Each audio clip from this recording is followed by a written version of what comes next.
En el nombre del Padre, y del Hijo, y del Espíritu Espíritu Santo. Santo. Amén. Amén.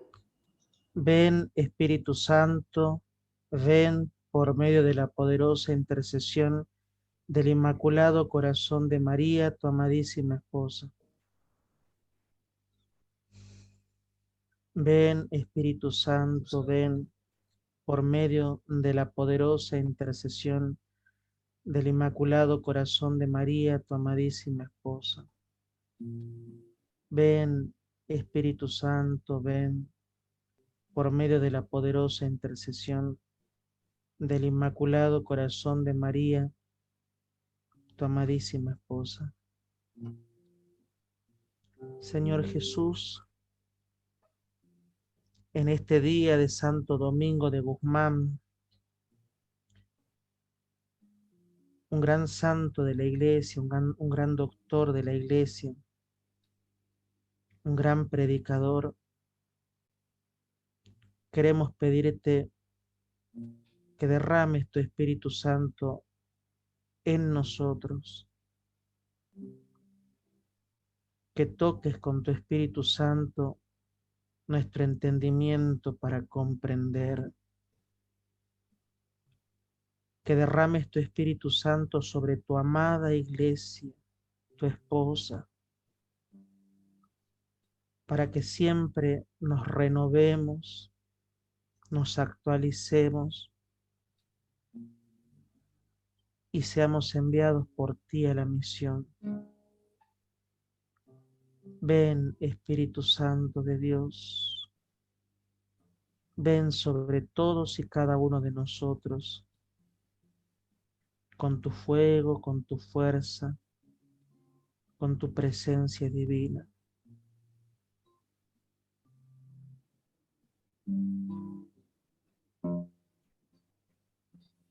Ilumíname, Señor, con tu Espíritu.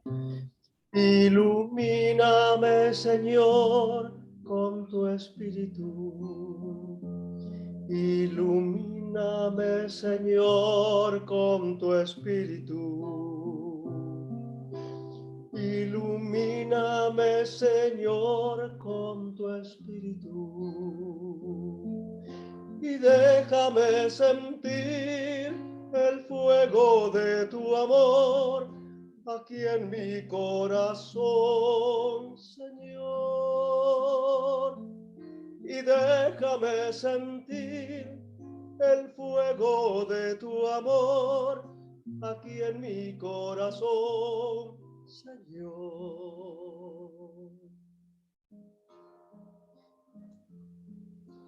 Guíame, Señor, con tu Espíritu. Guíame, Señor, con tu Espíritu. Guíame, Señor, con tu Espíritu. Guíame, Señor, con tu Espíritu.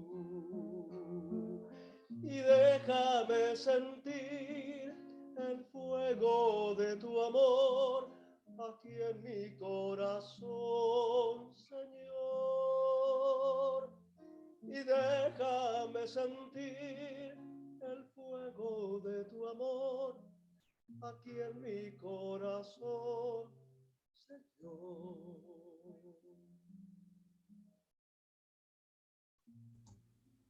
Déjanos sentir el fuego de tu amor, Señor, y haz que arda nuestro corazón para poder escuchar tu dulce voz. Bien, mis buenos hermanos, la semana pasada, o mejor dicho, la clase pasada, habíamos empezado a ver el gran fruto que el Espíritu Santo había sembrado en los padres conciliares en este ayornamiento que la Iglesia estaba viviendo en esta época moderna en la que se reúne a pensarse como Iglesia y a pensar la relación de la Iglesia con la humanidad. Y habíamos dicho que como fruto de esas 4 sesiones, una sesión por año, habían resuelto los padres conciliares, obviamente con la aprobación del Santo Padre, poder ofrecer a la humanidad 16 documentos cargados de riqueza. Habíamos visto la clase pasada la Constitución Lumen Gentium y habíamos hablado bastante sobre esa Constitución. Hoy nos vamos a meter en la segunda Constitución, que es la Sacrosanctum Concilium, la Sacrosanctum Concilium. Esta encíclica, perdón, esta constitución tiene que ver fundamentalmente con la Sagrada Liturgia, como dice allí este texto que vamos a ir siguiendo.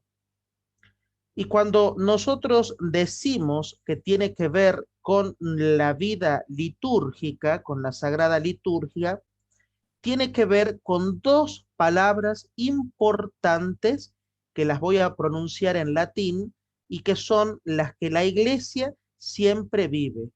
La lex credendi, lex orandi. Lex credendi, lex orandi. Esta es la práctica de la Iglesia. Lo que la Iglesia cree es lo que ora y celebra. Esa es la ley suprema de la Iglesia. Lex credendi, lex orandi.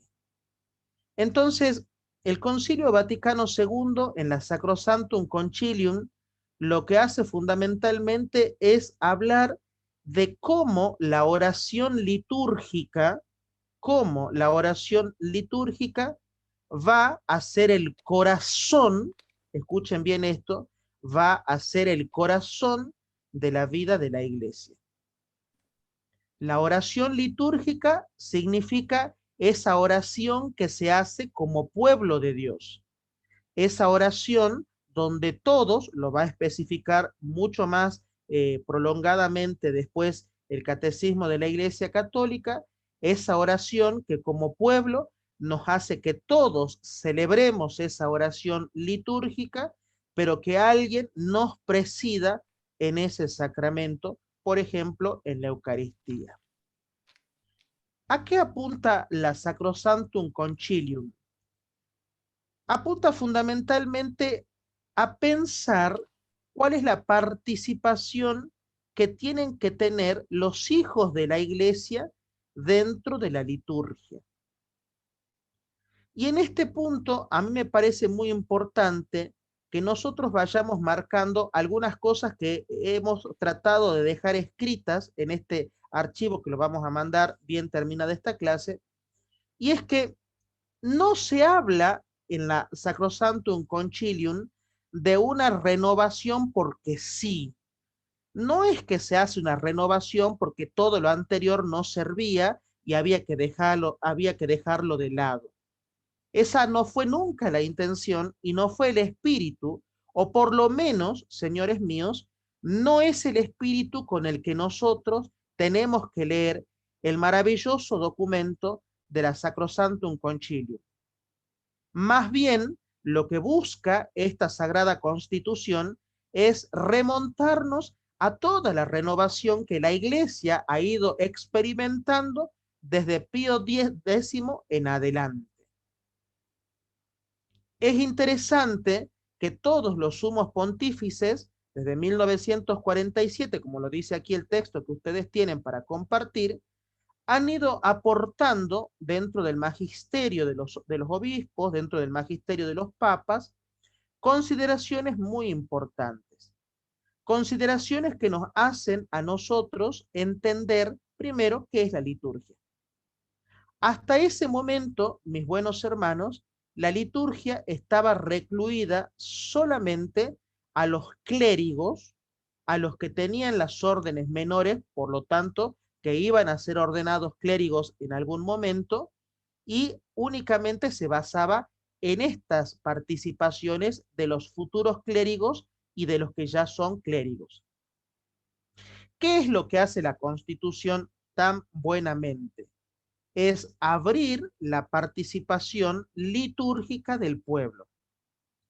Pero acá yo quisiera que nosotros hagamos un comentario fuerte y quisiera que no entremos en controversia con esto que voy a decir. No es bajo ningún punto de vista que se rebaja el misterio de Dios a que cualquiera lo pueda celebrar y participar. Ese no es el espíritu de la Sacrosanctum Concilium. No es el espíritu con el que los padres conciliares propusieron esta sagrada constitución, sino que más bien el espíritu de esta constitución radica en una primacía importantísima que tiene que ver en el bautismo. Nosotros, como ustedes bien saben, a través del bautismo nos transformamos en sacerdotes, profetas y reyes.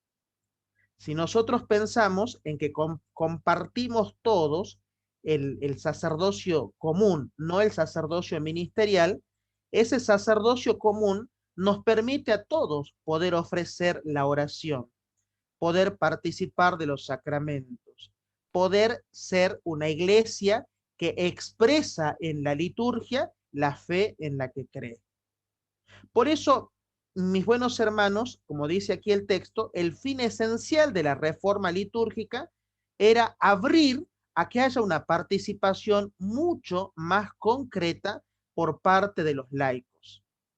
Y acá hay una cosa muy importante que queda expresada en la Sacrosanctum Concilium, y es esa frase con la cual nosotros podemos definir a la Eucaristía.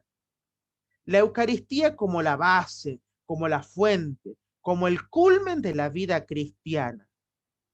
Si nosotros pensamos y repensamos detenidamente que la Eucaristía es la base, es el culmen, es la fuente de la vida de la iglesia, de la vida de todo cristiano, entonces nosotros vamos a entender algo importantísimo que marca la Sacrosanctum Concilium, que la liturgia, anoten, esta idea es muy importante, no es la celebración individual de la fe. Esto es algo fuerte lo que estamos diciendo, pero es muy interesante que lo pensemos. La liturgia, mis buenos hermanos, nunca es la celebración individual de la fe. Así el sacerdote esté solo en una capillita de pueblo, así el sacerdote esté sin ningún fiel, sin nadie quien pueda participar de la celebración, toda la iglesia se une. Porque nosotros, mis buenos hermanos, nos unimos a esa oración litúrgica que es la oración de la iglesia. Entonces, la iglesia, ¿qué define con esto? Que esto es la oración oficial de la iglesia.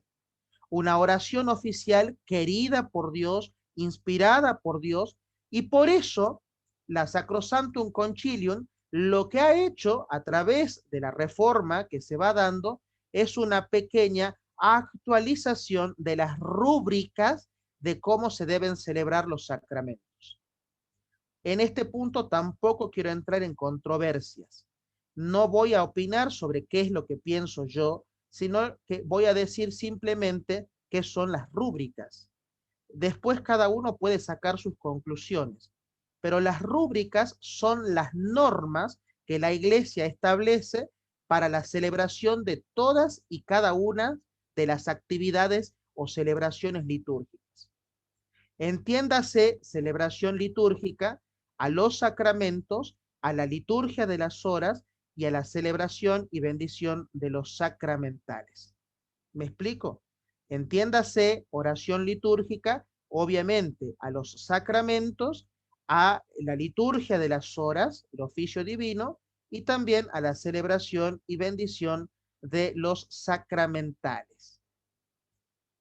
Entendiendo esto, que el espíritu de la Sacrosanctum Concilium es abrir a la participación del pueblo, se hace importante que nosotros acá entendamos claramente que nuestra participación no puede ser de cualquier manera. Nosotros tenemos que tomar verdadera conciencia de que cuando participamos en la liturgia, ya sea a través de un servicio, ya sea a partir de la proclamación de la palabra de Dios, aquellas personas que son designadas por los obispos ministros extraordinarios de la Eucaristía, y acá voy a hacer una salvedad, son ministros extraordinarios de la Eucaristía, porque el ministro ordinario de la Eucaristía es el sacerdote. Y acá por ahí hay alguna confusión. No es que ordinario signifique porque sea de menor categoría. Cuando en la iglesia se llama ordinario, por ejemplo, el ordinario del lugar es el obispo. El ordinario de tu iglesia, mi buen hermano, es el obispo. Ahora, los sacerdotes, esto lo vamos a ver después en la Constitución Lumen Gentium, lo vamos a ver con mayor claridad, los sacerdotes son colaboradores del misterio de los obispos, del ministerio de los obispos. Entonces, el ordinario de la Eucaristía es el sacerdote. Aquella persona que tiene algunas facultades delegadas por el ordinario, en primer lugar es el diácono, que no tiene las manos consagradas, sino que ha sido bendecido a través de su ordenación diaconal para exponer el Santísimo, para distribuir la Sagrada Comunión, para llevar la comunión a los enfermos, etcétera, etcétera. Pero dada la situación de necesidad que se vive en muchas iglesias locales, muchas veces se han dado ministerios a aquellos seminaristas que se preparan para el camino al sacerdocio, y el ministerio más cercano al diaconado es el acolitado. Entonces, el acólito no es un simple monaguillo. El acólito es un seminarista que se ha preparado, que por lo general ya está en los últimos años de la teología, y que es bendecido por el obispo, por el ordinario del lugar, para que pueda también administrar la comunión, para que pueda también hacer la reserva y la exposición del Santísimo Sacramento, pero no de manera solemne en la custodia, sino simplemente abriendo la puerta del sagrario donde ya hay una custodia expuesta. ¿Por qué hablo de esto? Porque muchas veces nosotros, mis buenos hermanos, creemos que el ministerio de la proclamación de la palabra nos pertenece a los laicos. Y en realidad este misterio nos pertenece, pero es un ministerio delegado. Porque la palabra de Dios, aquella que se hizo carne, aquella que brotó del seno del Padre, es el verbo encarnado, que se le da como custodio a la iglesia. Se le da como custodio a la iglesia para que la proclame a tiempo y a destiempo. Y en esto quiero ser muy concreto. La palabra de Dios debe ser proclamada como palabra de Dios, no como lo que yo pienso que dice la palabra de Dios.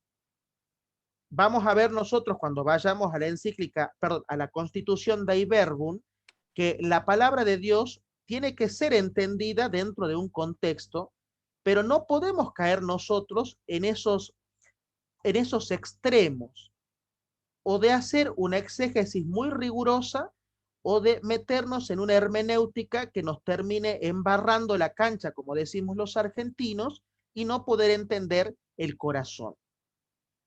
Vuelvo, retomo. En la Sacrosanctum Concilium, dicen los padres conciliares, el corazón de la Sacrosanctum Concilium es precisamente el misterio pascual. Dice acá el texto que ustedes van a poder compartir y leer, que el misterio pascual es el corazón de la liturgia. ¿Y por qué? ¿Por qué el misterio pascual es el corazón de la liturgia? Porque en el misterio pascual celebramos a Cristo que padece, muere y que resucita lleno de gloria. Y porque en cada Santa Misa nosotros proclamamos la victoria de Cristo sobre el pecado y sobre la muerte. Entendiendo este punto de la Sacrosanctum Concilium, vamos a ir ahora a otra constitución muy importante que tiene que ver con la Iglesia en el mundo actual. Esta encíclica ha sido muy interesante cuando ha sido presentada, porque habla de algunas cuestiones en las cuales la Iglesia, hasta el día de hoy, sigue repensándose, sigue descubriéndose. La Gaudium et Spes, la Iglesia en el mundo actual. Y en esto, a mí me gustaría empezar la reflexión de esta Constitución con lo que los padres, los santos padres, no hablo de los papas, sino de los santos, con los que los santos hablaban, y también los papas, haciendo una pregunta. Iglesia, esto lo decía San León Magno, Iglesia, ¿qué dices de ti misma? Es una pregunta que la iglesia una y otra vez se hace a la luz del Espíritu Santo. ¿Qué entendemos nosotros por iglesia, mis buenos hermanos? Aquí sería conveniente que nosotros nos repensáramos iglesia y que entendiéramos que la iglesia no es la jerarquía de la iglesia solamente. La iglesia no es el papa, los obispos, los cardenales, los sacerdotes, los diáconos, las monjitas, y ellos son la iglesia y nosotros participamos de a veces, de vez en cuando. La iglesia, como dice la Gaudium et Spes, es la comunidad cristiana. Y yo quiero subrayar esta palabra, la comunidad cristiana. Aquí vale la pena que yo me pregunte, cuando digo yo, te lo digo a vos en tu corazón. ¿Nos reconocemos comunidad cristiana? Con nuestras luces, con nuestras sombras, con nuestros aciertos, con nuestros desaciertos, con nuestros más y nuestros menos, pero somos comunidad. Miren, mis buenos hermanos, cuando nosotros tomamos la palabra de Dios, y esto ha sido precisamente, esta constitución ha sido inspirada en la Sagrada Escritura, reconocemos y entendemos y comprendemos que nuestro Señor Jesucristo fundó la Iglesia Católica sobre la base de una comunidad, no sobre la base de islas, de penínsulas separadas, sino que esta comunidad cristiana se reconoce solidaria con toda la humanidad. Y este punto que yo se los pongo allí para que lo podamos trabajar, es uno de los puntos centrales de la Gaudium et Spes. La iglesia, comunidad cristiana, se hace solidaria. Esto es interesante pensarlo. ¿De dónde parte la solidaridad de la iglesia? De aquel que es solidario por excelencia, de aquel que nos trae el amor del Padre, nuestro Señor Jesucristo. La iglesia se hace solidaria con el género humano, se hace solidaria con la humanidad, se hace solidaria con el devenir de la historia, y por eso quiere salvar al hombre en su totalidad. Hermanos muy queridos, los padres conciliares ciertamente han tenido en cuenta a la hora de redactar esta sagrada constitución la antropología cristiana, la antropología filosófica, la antropología teológica. Ciertamente los padres conciliares han pensado en el hombre actual, han pensado en la palabra que la iglesia tiene que decirle a este hombre que muchas veces, y disculpen esta expresión que voy a utilizar, pero es muy cierta, a este hombre que muchas veces se ve arrastrado por los placeres del mundo y de la carne. Ahora, acá hay un binomio que esta constitución nos invita a que pensemos. ¿Cómo la iglesia puede dialogar con el mundo? Los padres conciliares se preguntaron esto. ¿La iglesia puede dialogar con el mundo o la iglesia tiene que estar de espaldas al mundo? Esto es algo que nos interpela, esto es algo que nos sacude, porque si nosotros vivimos en el mundo y somos enviados a evangelizar al mundo, obviamente, no nos vamos a mundanizar para evangelizar, pero tenemos que conocer la tierra sobre la cual vamos a arar. Entonces, lo primero que hace la iglesia es pensar al hombre histórico. Esto lo va a tomar muy profundamente después en todo su magisterio San Juan Pablo II, cuando habla del hombre histórico en la teología del cuerpo. Entonces, la iglesia piensa en este punto cómo considerar al hombre histórico y cómo solidarizarse con las cosas que vive el hombre histórico. Con las guerras, recuerden que estamos en un momento de grandes cambios en la edad moderna, estamos en un momento donde el teocentrismo que se vivía en la época medieval va quedando muy de lado y entonces el hombre empieza a tomar la centralidad. Se puede decir, sin temor a equivocarnos, desde la historia, que la época moderna, la edad moderna, es una época muy antropocéntrica. Se ha puesto al hombre en lo que el hombre siente, en lo que el hombre le gusta, le agrada. Manifestaciones de estas hay muchas. La cultura, la literatura, la retórica, la literatura, sobre todo en Europa más que nada, ¿no? Frente a eso es que la iglesia se piensa a sí misma, se interroga a sí misma a la luz de la palabra de Dios y dice, iglesia, ¿qué dices de ti misma? Y una vez que responde a la pregunta, iglesia, ¿qué dices de ti misma? Iglesia, ¿qué le puedes decir a la humanidad? Y en este sentido, la iglesia toma 5 temas que son, a mi modo de ver, los más urgentes en ese momento histórico y que no han pasado de moda. El primer tema es la familia. No vamos a hacer aquí una catequesis de la familia, ya tenemos algún curso en la academia que se va trabajando sobre la familia. La iglesia se pregunta en ese momento, a ver, la iglesia, ¿qué le puede decir a la familia de hoy? La iglesia no puede dejar a la familia a la deriva. Algo tiene que decir la iglesia. La palabra de Dios le dice algo a la familia.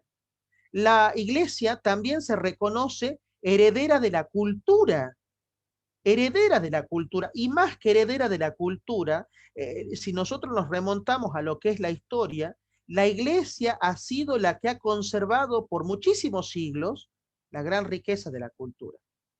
Hoy nosotros no podríamos leer libros tan importantes como los de San Agustín, los de Santo Tomás de Aquino, los de San Anselmo, los de San Atanasio, etcétera, etcétera, si no se hubiesen guardado con mucho recelo las grandes bibliotecas en los monasterios, si no se hubiesen construido las catedrales. Por ejemplo, piensen en la gran basílica de la Sagrada Familia que la construyó Antonio Gaudí allí en Barcelona, que el Papa Benedicto XVI tuvo la gracia enorme de haberla consagrado. ¿Sí? Entonces, ¿cómo nos comunicamos con la cultura? Y esto me parece que sigue siendo una deuda. Esto sí lo digo yo, ¿no? Sigue siendo una deuda. El tercer tema que la Constitución toma muy en cuenta es la cuestión social.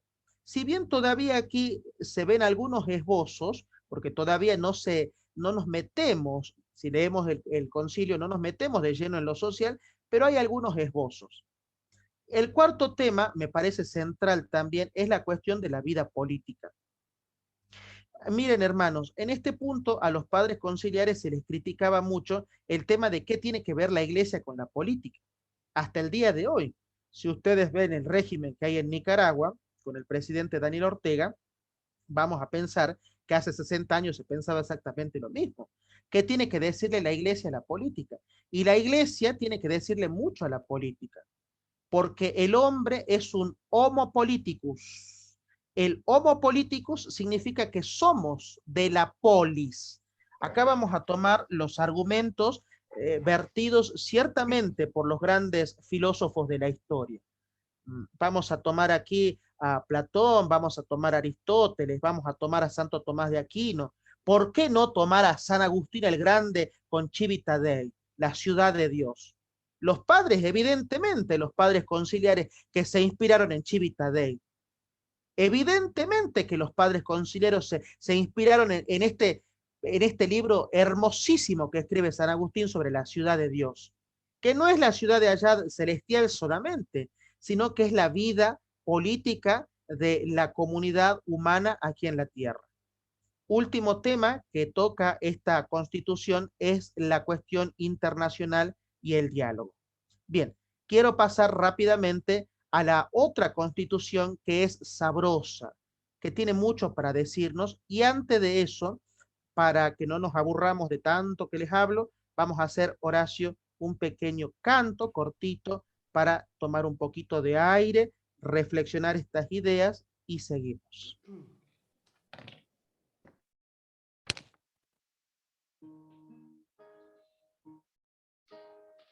Cristo ayer, Cristo hoy, Cristo, Cristo por siempre jamás. Cristo ayer, Cristo hoy, Cristo, Cristo por siempre jamás.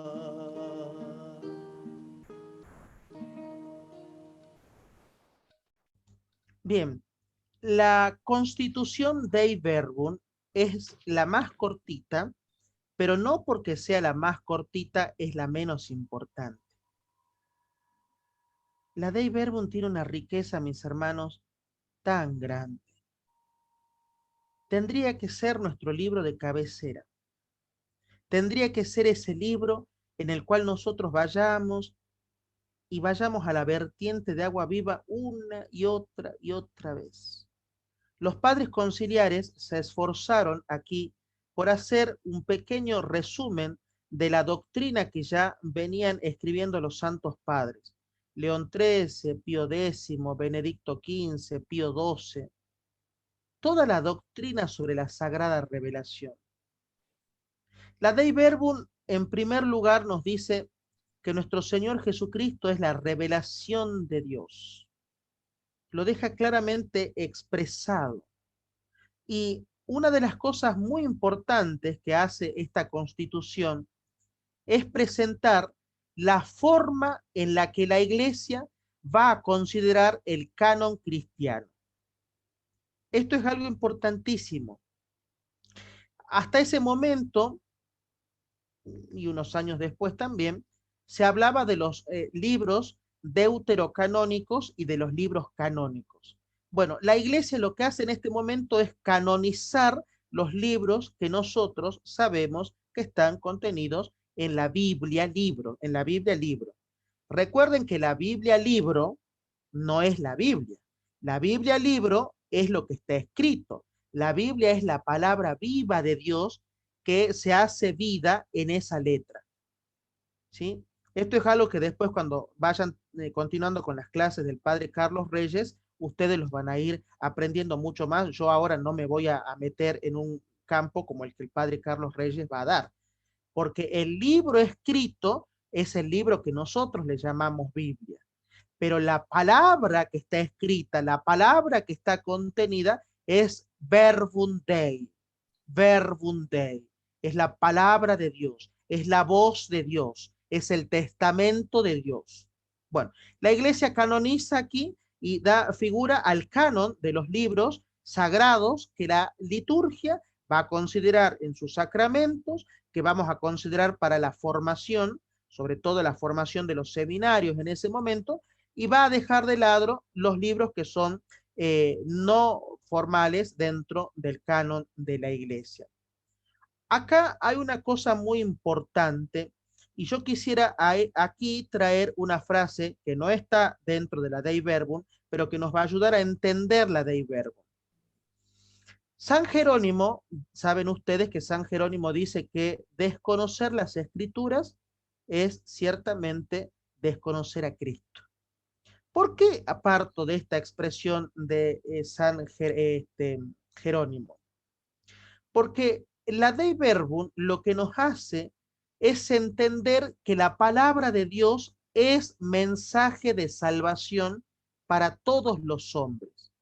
No solamente para mí que lo escucho, no solamente para mí que tengo el texto en mis manos, no solamente para mí que tengo la posibilidad de que alguien me misione, me hable, me enamore de la palabra de Dios, sino que la palabra de Dios es un mensaje de salvación y que esa palabra de Dios hace lo que dice y dice lo que hace.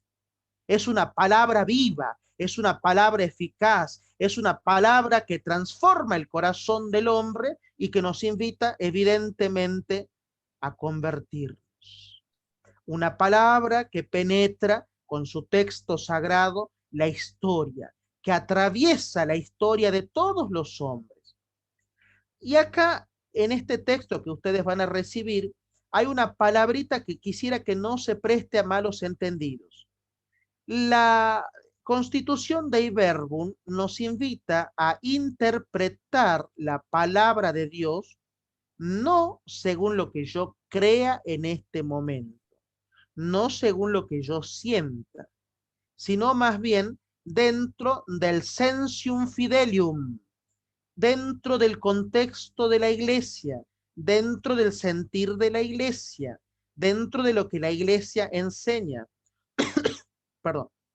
Entonces, dentro de ese sensium fidelius, lo que la iglesia nos invita es a hacer una interpretación correcta. una interpretación correcta.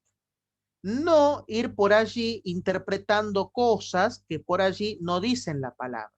No hacerla decir a la palabra lo que la palabra no dice, sino para eso meternos en el corazón de la palabra y desde el corazón de la palabra poder entender. Bien, avanzamos porque la hora pasa. Vamos a ver después los 9 decretos que el Concilio Vaticano II también le entrega a la humanidad. Primero, entender que un decreto es una decisión, o más bien yo ponía allí un conjunto de decisiones que tiene una parte práctica, una parte disciplinar. Acá ya no se va a legislar, ¿no es cierto?, dentro del concilio, ya no se va a legislar sobre temas que son a la humanidad entera, sino que aquí ya se va a hacer foco, se va a hacer pie sobre cosas concretas en la praxis de la iglesia. Entonces, el primer decreto, a ver si los puse un poquito más acá abajo.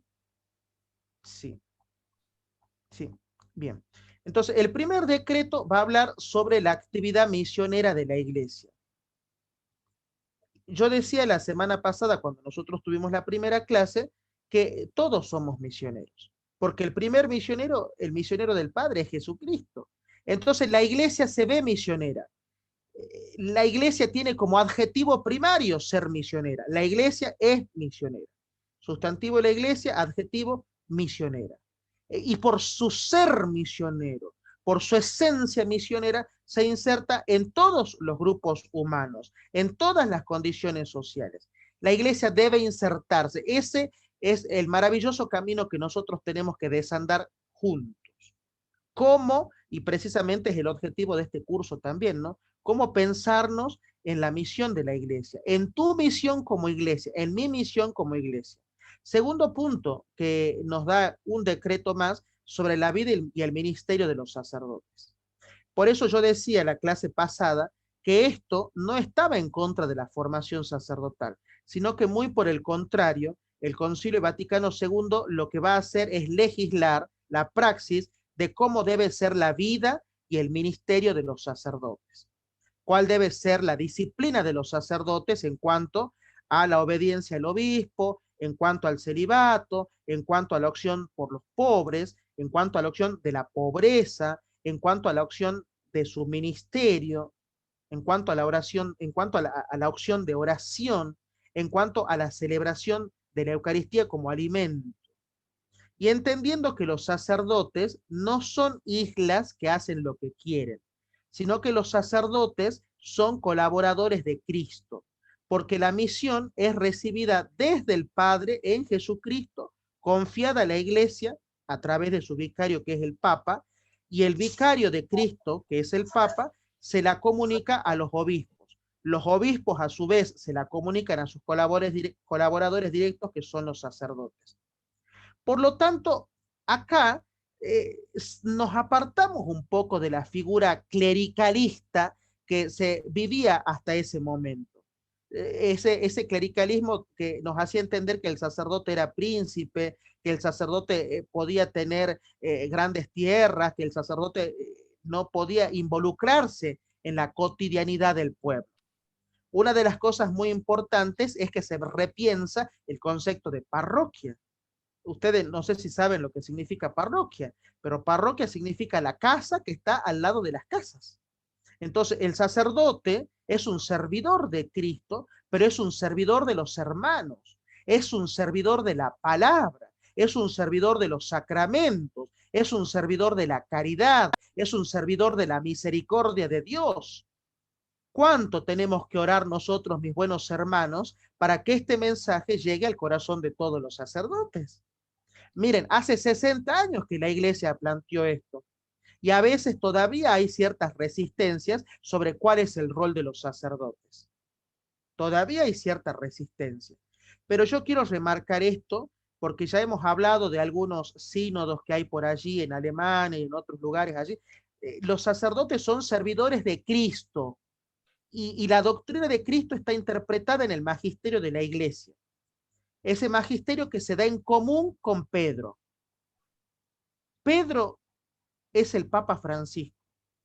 Por eso hay un momento, el día de la solemnidad de San Pedro y San Pablo, que en la casulla que usa el Santo Padre, en latín se lee aquí está Pedro. Y es verdad, hay una casulla que tiene la cruz invertida, porque Pedro murió, fue crucificado con la cruz invertida. Él es Pedro. Entonces, cuando se dice aquí está Pedro, todos los que están en comunión con Pedro forman parte del servicio a la iglesia, a la palabra, a los sacramentos, a la caridad, a la misericordia. Tercera, la renovación de la vida religiosa. Aquí es donde se acentúa mucho la cuestión de la vida monástica, de la vida de las monjas, de los monjes y de los institutos religiosos. Sobre todo acentuando el tema de los consejos evangélicos, los votos de pobreza, castidad y obediencia, y algunas congregaciones también de fidelidad al Papa o de estabilidad. Estos caminos, los consejos evangélicos, va a decir el Concilio Vaticano II, son sin lugar a dudas, en esto no hay nada que reprochar, lo ha dicho muchas veces los papas, estos votos, estos signos, son claramente los caminos de santidad que eligen por elección propia los religiosos, las religiosas, y van a ser aquellos que van a formar los pulmones de la iglesia a través de los cuales el Espíritu se va a derramar con mayor plenitud. Sigamos. La otra tiene que ver con la educación cristiana. Aquí esto se ha desarrollado allí en el concilio, pero después se ha seguido dando mucho más a través del magisterio de la iglesia, de los papas, sobre todo a que apuntemos a la educación católica. Hoy hay universidades en el mundo que dan educación, pero no tan católica. Hay algunos países como Perú, donde el Papa les ha tenido que retirar el título de universidad católica, universidad pontificia católica, y quedaron como universidad simplemente porque lo que responden o lo que enseñan no está dentro del magisterio de la iglesia, dentro de nuestra fe. Bien, avanzo. La otra tiene que ver con la misión de los obispos. ¿Cuánto tenemos que orar por los obispos? Miren, mis hermanos, estas dos que vienen ahora seguramente nos golpean a todos, pero aquí no venimos ni para chismosear, ni para armar cotorreo, ni mucho menos. Aquí venimos para repensarnos nosotros y para repensar la iglesia a la luz del Concilio Vaticano II. La misión de los obispos es una misión importantísima, una misión sublime, en el cuidado de la iglesia particular, en el cuidado de todas las almas que forman parte de su diócesis. La diócesis es la esposa del obispo, y el obispo tendrá que darle cuentas al apóstol Pedro, al Papa, y le tendrá que dar cuenta a Dios de las almas que están a su cuidado. Por eso, aquí el Concilio Vaticano II lo que hace es precisamente reafirmar el carácter de misión de los obispos. Ya se saca un poco esa cuestión del obispo príncipe, el obispo que no se mete, el obispo que no hace, el obispo que desde arriba lo mira todo con esas tres frases, ¿no? Ver, juzgar, decidir. No, acá el obispo, para ver, juzgar y decidir, lo que tiene que hacer es conocer a su comunidad. La otra, la formación de los sacerdotes. Ha sido una preocupación muy grande del Concilio Vaticano II la cuestión de cómo se forma a los seminaristas, cómo se atrae a los adolescentes, a los jóvenes, para que le digan sí al Señor. Y acá me permito hacerte un llamado, mi buen hermano, mi buena hermana que me estás escuchando. Si vos ves que en tu comunidad las cosas no se están celebrando como corresponden, es porque faltan vocaciones, es porque faltan sacerdotes. Entonces, en vez de quejarte, en vez de dedicar largas horas a sacarle el cuero a los curas, dedícale largas horas a rezar por los sacerdotes, a rezar para que el Señor tome el corazón de los sacerdotes, para que los haga más marianos, para que los haga más eucarísticos, para que los haga más enamorados de la palabra, para que los haga más misioneros. Porque ¿saben qué, mis hermanos? Desde el Concilio Vaticano II se habla de la formación de los sacerdotes y se sigue hablando continuamente de la formación de los sacerdotes, porque el sacerdote no es alguien que está fuera de la iglesia, el sacerdote es alguien que el Señor elige dentro de la iglesia y recibe un llamado dentro del llamado. Vos y vos y vos y todos nosotros hemos sentido el llamado a la santidad. Espero que lo estemos haciendo fructificar. ¿Cuál es la diferencia con el sacerdocio ministerial? Que dentro del llamado a la santidad reciben el llamado a la vida ministerial, a entregarse a la comunidad, a celebrar los sacramentos y a vivir con cierta intensidad este camino que la iglesia le propone a los sacerdotes. Bien, la verdad que ya estamos prácticamente con la hora justa. Vamos a proceder ahora entonces a las preguntas y respuestas y la próxima clase vamos a terminar ya este archivo, aunque capaz que lo mandemos ahora para que ya lo vayan teniendo. Bien, nos van a guiar ahí los hermanos para hacer preguntas. Les pido que sean preguntas cortas, no comentarios, sino preguntas cortas para que todos podamos hablar y que sean referidas al tema. Gracias. Claro que sí, hermanito. Buenas tardes, yo soy Emma. Y bueno, vamos a escuchar a la hermanita Alcira, si me hace favor. Buenas noches. Quisiera preguntar sobre cuando usted habló de la comunidad cristiana, que la iglesia es la comunidad cristiana, ¿cómo nos reconocemos realmente que estamos actuando o somos comunidad cristiana? Muchas gracias.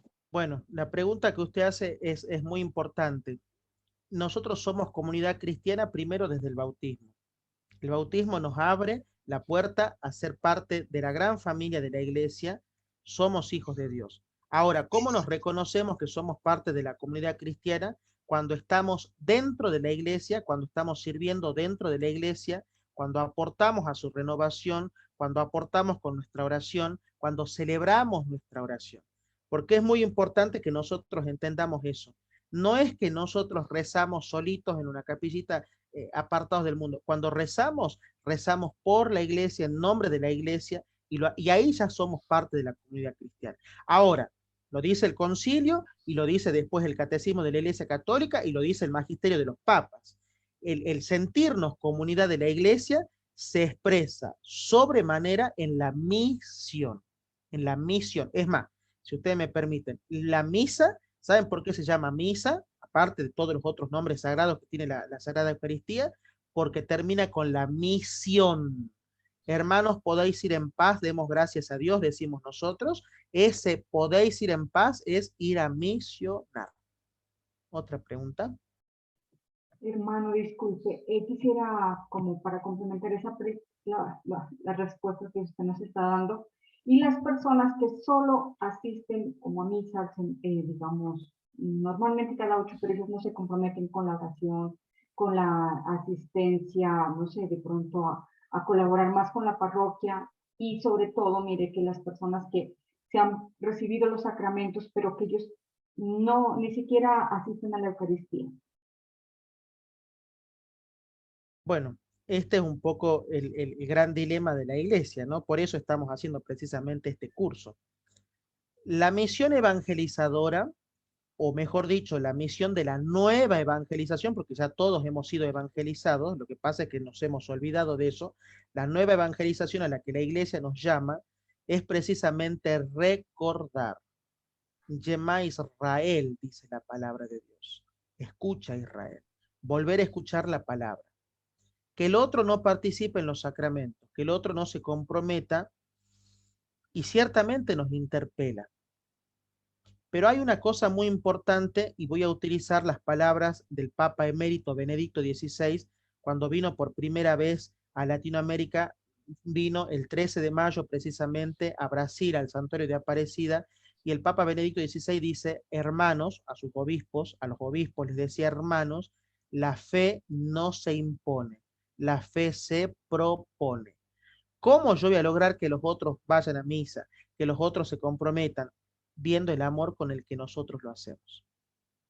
Dios tiene sus tiempos. Dios de verdad tiene sus tiempos. Cuando yo lo dejo llevar al Señor el timón del barco, Él sabe cuándo, cómo y dónde. ¿Otra pregunta? Muchas ¿Otra gracias. persona? Muchas gracias. La hermanita Dulce, si gusta abrir su micrófono. Sí, buenas noches. Yo tengo una pregunta. Usted decía al principio que había los ministros ordinarios y extraordinarios, y que los ordinarios pues venía siendo el obispo o el sacerdote, pero no me quedó claro cuál es el ministro extraordinario. Por ejemplo, un laico que se prepara para ser ministro, ¿esos son los extraordinarios? Así es, efectivamente sí, así es. Ok, y otra pregunta. La praxis de la iglesia en el misal de Juan 23 en adelante, sobre todo, bueno, yo no puedo hablar de los misales que hay en todos los países de ustedes vengan. Yo lo que Ajá. hablo en este momento son de los misales que están aprobados aquí en Latinoamérica, en el cono sur, ¿no? Sí. Argentina, Chile, Bolivia, Brasil. Bueno, aquí se dice que el sacerdote tiene la facultad de, en el caso de que no tenga ministros extraordinarios de la Eucaristía, puede designar algún laico que esté participando en la Sagrada Eucaristía y poder bendecirlo y poder enviarlo a administrar la Sagrada Comunión por esa única vez. Ahora, el obispo es el que designa a los ministros extraordinarios de la Eucaristía, obviamente cuando los sacerdotes son los que presentan a los candidatos. Se entiende que el ministro extraordinario de la Eucaristía es una persona que tiene que tener mucha fe, un testimonio de vida y un amor grande a la Eucaristía, evidentemente. Sí. Bien. Otra pregunta. pregunta. Entonces, me va dentro de la misma, ¿verdad? Entonces, un ministro extraordinario en algún momento especial o extraordinario, valga la palabra, puede también exponer el Santísimo y recogerlo. No, los ministros extraordinarios de Eucaristía no pueden exponer el Santísimo. No pueden exponer ¿Y el qué, Santísimo Sacramento. y qué Hay pasa dos, cuando... hay una forma, yo no quisiera hablar de cosas particulares, ¿no? Eso lo aclaré de entrada en la clase. No voy a hablar de Sí, sí, cosas sí. particulares porque yo no juzgo lo que no veo, o sea, no opino de lo que no veo, de lo que no sé. Yo voy a decir lo que dice la iglesia y le pido que por favor no me comprometa con una pregunta que No, no, no. no quiero decir. Los ministros extraordinarios, esto lo pido a usted y a todos los alumnos de la academia en todos los cursos. No comprometan a sus sacerdotes a decir cosas que no se pueden decir. Nosotros vamos a decir lo que dice la iglesia. Esto lo digo porque ya en algunos cursos he visto que por ahí le preguntan, ¿por qué tal? No pregunten esas cosas, hermano. Eso el sacerdote le dará cuenta a Dios, el obispo le dará cuenta a Dios. O sea, yo le digo lo que dice el documento para la designación de los ministros de Eucaristía de la Sagrada Comunión. ¿Cuál es la función de los ministros? Llevar la reserva eucarística, que es lo que ya está en el copón, reservado y cerrado, Sí, llevar a los enfermos. Y cuando el sacerdote se los permite, poder sacar el copón desde el sagrario hasta el altar en el momento del Cordero de Dios, y si el sacerdote necesita que le colaboren, poder administrarla. Esas son las únicas funciones, nada más. Bien, perfecto. otra pregunta. Gracias. Muchas No, Otra gracias. pregunta. Muchas Otra gracias. pregunta. La hermanita Bien. Clemencia Rodríguez, por favor. Buenas tardes. Mire, yo tengo una pregunta personal para mí. Por ejemplo, Sí. yo, em, una persona que en la conversión de una vida religiosa, bueno, espiritual, puede decirse, no se puede, tengo una duda. Quisiera saber cuáles son las reglas ya cuando una persona recibió esa conversión. ¿Cuáles son las reglas de obedecer a la iglesia cuando, por ejemplo, mi guía espiritual me dice, comuníqueme todo lo que usted tenga que hacer en la vida espiritual, ya sea dentro de la iglesia o fuera de la iglesia? ¿Qué es lo que puedo yo, cómo se dice, cómo puedo yo tomar esto? Por ejemplo, si un hermano viene y me dice que ve mi vida, que ya de otro punto espiritual y me dice, quiero un consejo o necesito un consejo porque estoy pasando por un problema, ya sea familiar o, sabe, necesito pues que me enseñe a orar, cosas así. Hay reglas, ¿verdad? Pienso yo que necesito a la aprobación de mi guía espiritual o eso es personal mío. Bueno, acá hay una pregunta bastante profunda, que no es del tema, pero vamos a responderla. A ver, Hay dos cosas que tenemos que entender nosotros. Una cosa es el fuero interno de la persona. Esto ya es teología moral, ¿no? Una cosa es el fuero interno de la persona y otra cosa es el fuero externo de la persona. Okay. Miren, hermanos, nosotros para crecer en la vida espiritual no nos es suficiente la vida sacramental. Usted dirá, ay, ¿qué dice el hermano? ¿Por qué dice que no es suficiente la vida sacramental? Sí, no es suficiente la vida sacramental. ¿Por qué? Porque ustedes ven el montón de personas que van a la misa, no se convierten. Y no se convierten. ¿Qué está pasando? La vida sacramental se debe traducir en una vida espiritual. La vida espiritual se debe vivir, celebrar, ampliar, sobre todo en dos sacramentos que son muy importantes, que son la Eucaristía y la reconciliación. Una reconciliación bien celebrada, una Eucaristía bien celebrada. Cuando yo digo bien celebrada, no estoy hablando de si el sacerdote pone el cáliz más o menos así, le pone más agua, menos agua. Esas son cosas que ya el sacerdote le dará cuenta. Depende de cómo yo vaya intencionalmente a la Eucaristía. Si yo voy a la Eucaristía a fijarme cómo se vistió la doña, cómo se vistió aquel, que si aquel canta, si aquel no canta, que si el otro tiene pelo más largo, menos largo, y bueno, me pasé la misa en muchas cosas, menos en el centro. Y no he celebrado la misa bien celebrada. El Señor ha querido derramar un montón de gracias en mi vida y no las he sabido aprovechar. Pero yendo más profundamente a la pregunta, cuando ya nosotros estamos en un camino de crecimiento espiritual, recuerdo, vida sacramental, vida espiritual, crecimiento espiritual, cuando ya estamos en la tercera, en la vida de crecimiento espiritual, la confesión misma te va a ir pidiendo más.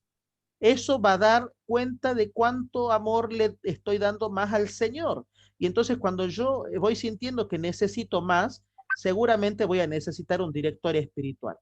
¿Es obligatorio tener un director espiritual? No, no es obligatorio tener un director espiritual. Hay pocos sacerdotes que hacen dirección espiritual. De hecho, con el padre Héctor se ha tratado en Mater Fátima de buscar directores espirituales para atender y son muy pocos los sacerdotes porque hay, la verdad que es un ministerio la dirección espiritual.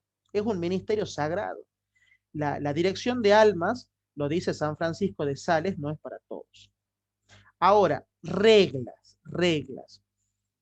Mire, hermana, yo me animaría a decirle, sin temor a equivocarme, que las reglas, por ponerle reglas, serían las de San Ignacio de Loyola, que son las reglas de discernimiento espiritual.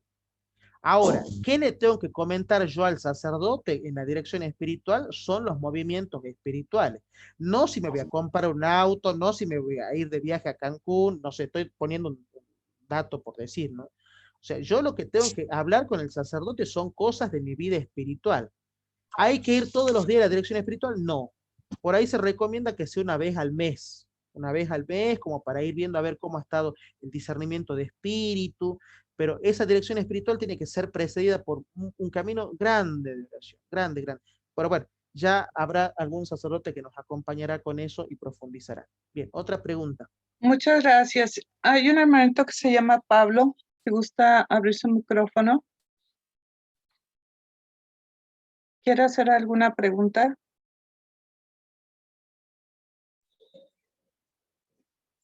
Hermano No, en este Pablo. momento no. Solo nada más escucho para aprender. Muchísimas gracias. Ok. Si gusta cerrar su micrófono, hermano Pablo. Pues parece que son todas las preguntas hasta ahorita. Agradecemos mucho a todas las personas que han estado preguntando y están interesadas en el tema. Y pues seguimos, hermano. Leandro, a lo que usted diga. Sí, ¿nadie más tiene ninguna pregunta? Aprovechen el 2 por 1, como le llamo yo. Acaba de alzar la mano iPhone 2 o algo así se menciona. Mil disculpas, mi nombre es Carmen. Me olvidé de ponerlo al entrar, al empezar. Yo tengo una duda porque a veces me ha sucedido que sobre el mismo tema, a la hora de una orientación espiritual, entre un sacerdote y otro sacerdote ha habido opiniones totalmente diferentes. ¿Cómo debe actuar uno ante eso? Bueno, esto que voy a decir no es lo que dice la iglesia, porque no hay una legislación de la dirección espiritual. Hay un manual dentro de teología moral y teología espiritual que orienta a los sacerdotes. Pero bueno, no quiero que vaya a decir, la iglesia dice, no, yo les voy a comentar mi experiencia. Ustedes la toman si les sirve, si no les sirve, bueno, eh, cada uno verá. Por lo general, yo trato de elegir para la dirección espiritual un sacerdote de probada experiencia. ¿Qué significa de probada experiencia? Que sea un sacerdote medio grande, no un sacerdote recién ordenado. ¿Por qué? Porque el sacerdote recién ordenado recién terminó los estudios, está adentrándose en la vida sacramental, está conociendo la comunidad y como que todavía no está pendiente de dirigir almas. Dirigir almas es una cosa muy seria, es una cosa muy seria. Entonces, por lo general, yo lo que busco siempre es un sacerdote grande, no digo tampoco un abuelo, ¿no? Un sacerdote de 90 años tampoco, porque no me va a escuchar bien, pero un sacerdote ya mayor. También lo que busco es un sacerdote religioso, no diocesano. ¿Por qué? Porque el sacerdote religioso tiene la particularidad de que vive en comunidad y que al vivir en comunidad sabe muchas veces las cosas que nosotros nos enfrentamos en la vida diaria, ¿no es cierto? En la vida de familia. Vive la vida de familia un sacerdote religioso. O sea, no tiene una mamá, un papá y los hijos, pero vive, al vivir varios hermanos juntos, sabe más o menos cómo es la convivencia, cómo trabajar. ¿Qué se trabaja en la dirección espiritual? Por lo general lo que se trabaja es la batalla espiritual que llevamos adelante, los 7 pecados capitales. Eso es lo que más se trabaja. ¿Y cómo afrontar eso? Ahora, un sacerdote me dice una cosa, el otro me dice otra, el otro dice, y bueno, hermana, hay una regla de discernimiento básica que si te trae paz es de Dios. Si te deja desolado el corazón, lo dice San Ignacio de Loyola, y bueno, rezalo un poco más, rezalo un poco más. Y una cosa muy interesante es que en la dirección espiritual, bueno, no sé por qué estamos hablando tanto de dirección espiritual, pero bueno, ya que estamos, estamos, ¿no?